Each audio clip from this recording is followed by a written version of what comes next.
Discours en vers sur l'homme, 1734. Premier discours de l'égalité des conditions. Tu vois, sage Ariston d'un œil d'indifférence, la grandeur tyrannique et la fière opulence. Tes yeux d'un faux éclat ne sont point abusés. Ce monde est un grand bal où des fous, déguisés, sous les risibles noms d'éminence et d'altesse, pensent enfler leur être et hausser leur bassesse. En vain des vanités l'appareil nous surprend. Les mortels sont égaux, leur masque est différent. Tous 5 sens imparfaits donnés par la nature, de nos biens, de nos maux sont la seule mesure. Les rois en ont-ils 6, et leur âme et leur corps sont-ils d'une autre espèce? Ont-ils d'autres ressorts? C'est du même limon que tous ont pris naissance. Dans la même faiblesse, ils traînent leur enfance. Et le riche et le pauvre, et le faible et le fort, ont tous également des douleurs à la mort. Et quoi, me dira-t-on, quelle erreur est la vôtre? N'est-il aucun état plus fortuné qu'un autre? Le ciel a-t-il rangé les mortels au niveau? La femme d'un commis courbé sur son bureau vaut-elle une princesse auprès du trône assise? N'est-il pas plus plaisant pour tout homme d'église d'orner son front tondu d'un chapeau rouge ouvert que d'aller d'un vil frac obscurément couvert recevoir à genoux, après l'aube ou matine, de son prieur cloîtré 20 coups de discipline? Sous un triple mortier n'est-on pas plus heureux qu'un clerc enseveli dans un greffe poudreux?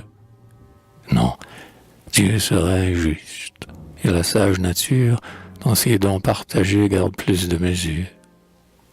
Pense-t-on qu'ici-bas son aveugle faveur, au char de la fortune attache le bonheur? Un jeune colonel a souvent l'impudence de passer en plaisir un maréchal de France. Être heureux comme un roi, dit le peuple hébété. Hélas, pour le bonheur que fait la majesté, en vain sur ses grandeurs un monarque s'appuie. Il gémit quelquefois, et bien souvent s'ennuie. Son favori sur moi jette à peine un coup d'œil. Animal composé de bassesse et d'orgueil, accablé de dégoût, en inspirant l'envie, tour à tour on t'encense et l'on te calomnie. Parle, qu'as-tu gagné dans la chambre du roi? Un peu plus de flatteur et d'ennemi que moi? Sur les énormes tours de notre observatoire, un jour, en consultant leur céleste grimoire, des enfants d'Uranie, un essaim carré, d'un tube de 100 pieds braqué contre les cieux, observaient les secrets du monde planétaire. Un rustre s'écria: « Ces sorciers ont beau faire, les astres sont pour nous aussi bien que pour eux. On en peut dire autant du secret d'être heureux. Le simple, l'ignorant, pourvu d'un instinct sage, en est tout aussi près au fond de son village que le fat important qui pense le tenir et le triste savant qui croit le définir. On dit qu'avant la boîte apportée à Pandore, nous étions tous égaux. Nous le sommes encore. Avoir les mêmes droits à la félicité, c'est pour nous la parfaite et seule égalité. Vois-tu dans ces vallons ces esclaves champêtres, qui creusent ces rochers, qui font fendre ces hêtres, qui détournent ces eaux, qui, la bêche à la main, fertilisent la terre en déchirant son sein? Ils ne sont point formés sur le brillant modèle de ces pasteurs galants qu'a chanté Fontenelle.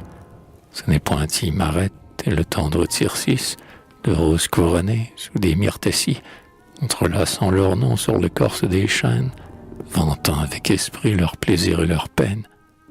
C'est Pierrot, c'est Colin, dont le bras vigoureux soulève un char tremblant dans un fossé bourbeux. Perrette au point du jour est au champ la première. Je les vois, haletants et couverts de poussière, bravés dans ces travaux chaque jour répétés, et le froid des hivers, et le feu des étés. Ils chantent cependant, leur voix fausse et rustique, gaiement de pèlerins détonne un vieux cantique. La paix, le doux sommeil, la force, la santé sont le fruit de leur peine et de leur pauvreté.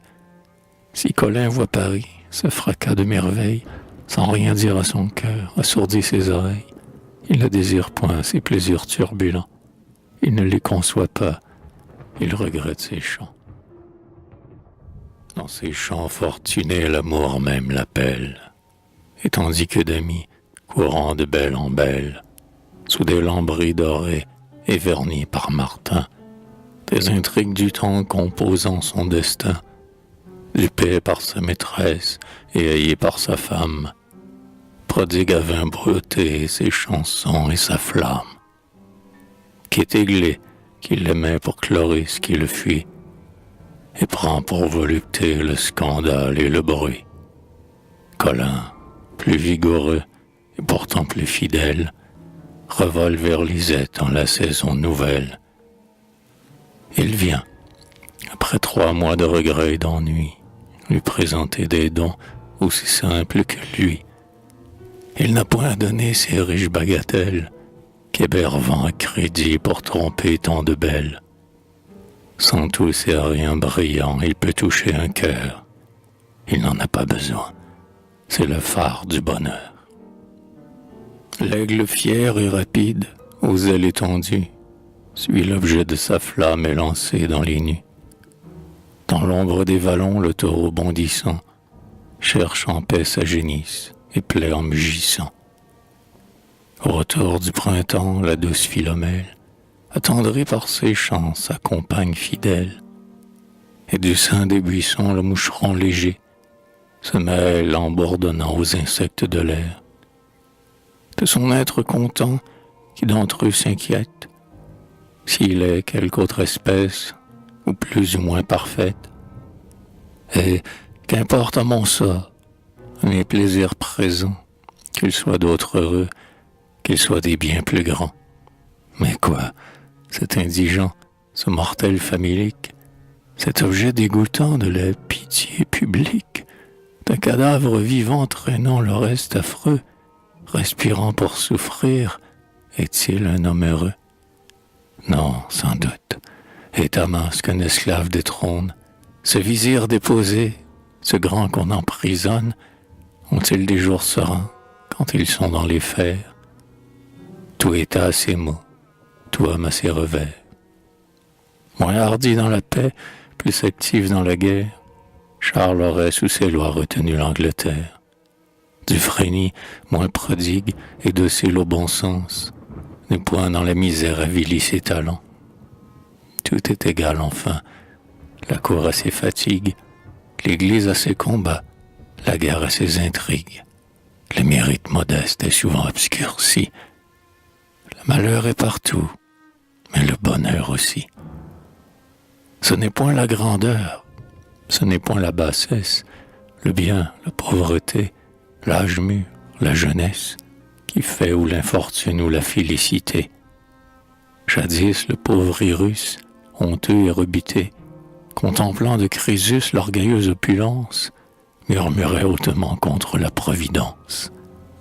Que d'honneur, disait-il, que d'éclat, que de bien, que Crésus est heureux, il a tout et moi rien.